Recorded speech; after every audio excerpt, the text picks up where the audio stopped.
12-13 साल की उम्र में एक लड़की को पहली बार पीरियड्स आते हैं, वो उसके लिए भी लाइफ चेंजिंग होता है। और उस समय, अब तो फिर भी आई सी इन अर्बन फैमिलीज बहुत ओपनली बात होती है। I have a daughter, so I've even talked to her about it and I've openly talked to her scientifically. I don't know, but in a way मुझे लगता है कि हाँ she's prepared कि ऐसा होता है और उसको कोई वो टैबू वाली चीज़ नहीं है कि इट्स अ साइकिल, ऐसे ही होता है। बट मैक्सिमम फैमिलीज में नहीं ये बात होती। When you had your first period, तो उसके बाद आपकी फैमिली ने आपसे खुल के बात की थी, या आप में वो क्या लाइफ का एक चेंज आया था और उसके बाद लाइफ कैसे बदलती है एक लड़की की? मेरी फैमिली में खुल के बात की थी और इट वाज ओपन, जैसे आपने कहा। ऐसे कोई रिस्ट्रिक्शंस मुझ पे कभी नहीं थी, पर इसके कारण मुझे बहुत ब्लेटेंटली नज़र आता था कि घर के बाहर जो हो रहा है इट्स नॉट द सेम। कि हर फैमिली में या इवन स्कूल में ऐसा नहीं है कि ओपनली बात हो रही है, या स्टिल मुझे भी वो हेजिटेशन या हिचकिचाहट रहती थी कि अगर मैं इवन टीचर को जाके कहने में एक बार को, क्योंकि स्कूल में भी हम जब तक एक्चुअली आता है 8th ग्रेड बायोलॉजी में और हमें पता है कि वो चैप्टर भी कई जगह इग्नोर करके कि ये खुद से पढ़ लेना।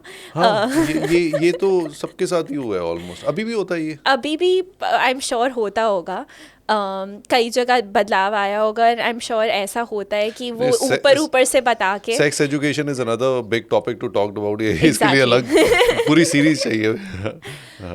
तो उससे पहले ही बहुत लोगों को, जैसे मुझे भी 10 years, I was about to turn 11, तो शुरू हो गए थे।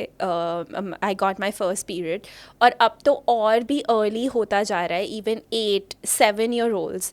तो आई थिंक वो एज भी अर्ली होने से कई बार उस एज पे उतनी अवेयरनेस फैमिली में भी नहीं पता कि कौन सी राइट स्टेज है कि ये हम बात करें या बताएं।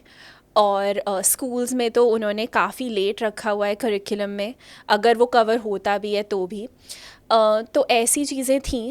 एंड यही देखना कि एक जैसे इंसिडेंट हुआ था कि हमारे क्लासरूम में मेरे साथ कुछ लड़के बैठे थे, उन्होंने किसी फ्रेंड के बैग में वो हाथ डाल के उन्हें पैड मिल गया, एंड वो निकाले बिना ही सब लोग हंसने लग गए, जैसे पता नहीं कौन सा बहुत बड़ा joke. It was the funniest thing.